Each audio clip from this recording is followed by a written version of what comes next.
Good morning guys, কেমন আছে সবাই? এই দেখো সকালবেলা আমি ব্রেকফাস্ট করতে বসে গেছি। মানে সকাল বলতে কি, সকালে চাটা খেয়ে নিয়েছি সকাল উঠে, কারণ ডায়েট ওয়াইট আমি যতই করি বা কে কী করো জানি না, আমাকে সকালবেলায় চা খেতেই হয়। চা না খেলে আমার সকাল শুরু হয় না। তো চা একটু খেতেই হয়। সকালে মুখ টুক ধরে চা খেয়ে নিয়েছিলাম, আর এখন বাজে 10:30। এখন নিয়েছি হচ্ছে মুসলি, আর মধু নিচ্ছি একটু। আর সকালবেলা না আমি ওই তোমার মুড়ি বলো, রুটি বা ভাত, এই ভারী জিনিস খেতে পারি না, তো আমি এই ধরনের জিনিসগুলোই খাই। মুসলি, ওটস, কেলগস এইগুলো।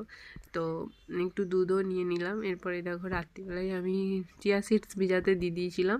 এটা আমার বেশ ভালো লাগে খেতে মিক্স করে, কারণ চিয়া সিডস তো অ্যাকচুয়ালি টেস্টলেস হয়। এটা আমার মেয়েকে দেখাচ্ছিলাম, তো মুখ টুক ঘোরাচ্ছিল, বাট এটা শরীরের জন্য তো একটা উপকারী জিনিস, তাই না? তো এইগুলো আমার খেতে ভালোই লাগে, তো এটা আমি খাই। তোমরা কে কে খাই জানিও। তো এইগুলো মিক্স